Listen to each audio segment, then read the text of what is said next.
tichida kugamuchira zvakare nhasi pachirongwa chenyu Hard Talk with Uncle Saint tina mukoma Matthew Tafireyi, aiwa uyo muimbi achangoburwa kana kuti achangozvarwa muimbi wemumhanzi wegospel music aniti anoimba nziyo dzechitendero chechikristu. Aiwa mukoma Matthew, mufaro wedu kuti tichiri nemi zvakare pachirongwa chino. Tinofara kusangana zvakare. Mukoma, takunzwai muchiimba. Ndofunga muri yeZimbabwe yakunzwai zvakare muchiimba. Kune vakakutangirai kuimba mukoma. Matthew, mune chokwadi here chokwadi kuti makadanwa kuti muzoimba kuti munge muri munotendeutsa maZimbabweans? Ndinovimba kudaro kuti ndakadanwa kuti ndizoparidza evhangeri through music. Mudzimai wenyu kumba nemhuri yenyu vanototenda kutoti mune calling yekuimba?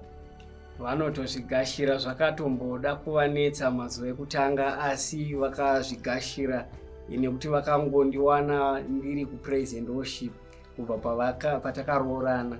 Alright, hadzisiri shungu here mukoma, because calling neshungu zvinhu zvakati siyanei. Ndinogona kutoita shungu dzekuimba but ndisina calling. Ini ndinoona hangu kuti i-calling nekuti zvinoitika. Pane song iripo ye-worship iri apa. Song yakauya ndakaita kutonzwa izwi ndichitonzi imba zvakadai ndikatopiwa tune yekuimba. Then makaipiwa makarara kana kuti? Ya, ndanga ndakarara. Alright. Saka ndaita kunge ndiri pane imwe conference ndichitoimbira vanhu but ndichiudzwa zvekuimba. Alright. Kureva kuti munotaura naMwari mukoma?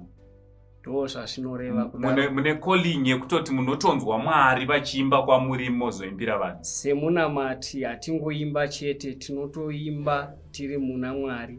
Alright. Tinorarama mushoko ratinoimba. Alright. Imimi mukoma pama gospel artist arimo muZimbabwe nevari kunze, wamungati uyu akakuinspire iwo kuti munge muri munoshingirira kupinda mune zvemumhanzi ndiani? Ndakainspirewa naBaba Mechanic Manyeruke. Alright. Ndobva ndainspirewawo zvakare nevanonzi Brother Sam, also Pastor Charles Charamba. Ndinovafarira chaizvo. Alright. Ndo vakandiinspire vanhu ivavo, nana Sisi Rumbi zviri kuzhe, nana Bethany. Kureva kuti vakawanda vavo vakakuinspire. Vakawanda. Uye imimi mukabva matenda kuti zvechokwadi ini ndinogona kuzviita we? Ndakati kuda kwaMwari regai ndiite sematumiro avandiita kuti ndisvitse message kuvanhu. Alright. Munoenda kubasa here mukoma? Mukoma Matthew is a businessman. Alright. Vanotuma business twavanoitawo. Hamusi kuda kutora here kuimba gospel because kana kune mumhanzi unokurumidza munaita mari mumhanzi wegospel. Hamusi kuda kutora mumhanzi wegospel here kuti mubve mauita futi sebusiness? No, inini mapindiro andaita music industry handina kupinda ndakatarisira kuti ndiite mari. Kana iri mari ndinovimba kuti Mwari wekumusoro kudenga achandiriwada, but handina kutarisira saizvozvo nekuti ndine message yandakanzi ndisvitse kuvanhu. For example, the song Regerera imessage yandakatopiwa nedenga kuti nditotaurira vanhu munyika kuti varegererane nekuti vanhu vanyanya kusaregererana, zvivi zvawanda nenyaya yekuti vakachengeterana zvigumbu. Alright. Kureva kuti munokwanisa kutokokwa kunoimba mukasachaja mari? Yes. Kungodanwa saizvozvo utonzi mukoma tiri kukokai motoshandisa mari yenyu because i-calling yamina motoshandisa yenyu mari yebhazi kana kuti motikari yenyu kuti muende kunoimba? Ndinovimba kudaro kuti kana ndinayo ipapo ndinogona kuenda, asi kana ndisina vanhu vanogona kundiprovide ndoenda ndoita sei? Ndonoshumira. Mangwana hatizodeka kuti mbiri yazokura because kwamuri kuenda kure mukoma hatizode kuti tizonzwa zviitiko sezvekuti hanzi mufundisi ningi vazoramba kukwira pastage nekuti mari yanga yakashota. Muimbi ningi mukoma Matthew Tafireyi vakatoshowa inotoitwa nekuti vanga vasina kubhadhara.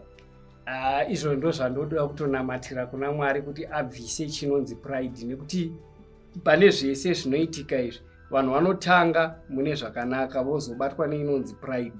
Alright. Saka kana ane pride unenge usisakwanisi kuita izvo zvaunenge uchifanira kunge uchiitira vanhu zvawatumwa naMwari. Saka ndinovimba kuti ini Mwari vakandidana kuti ndiite basa iri, ndichasvitsa meseji yavakandituma kuti isvike. Tiri papo mukoma, ndezvipi zvamuri kuvimbisa mugore ra2022 nemamwe makore anotevera kune vanokufollowai?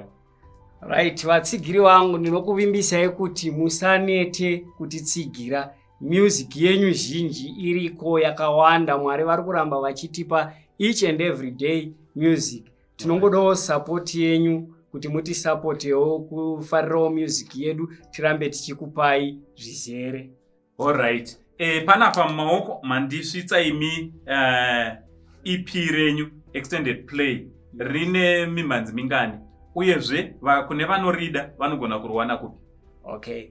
EP redu randakusvitsai rine 3 songs. Inowaregerera, munana natichanamata. Ndo masongs aripo pa EP redu. Vanenge vachida music yedu munoenda pa Facebook page yedu mukangotaipa kuti Matthew Tafireyi and the Revelations of Christ, pachabuda mukoma Matthew Tafireyi, then you can follow muona music yedu iri papo.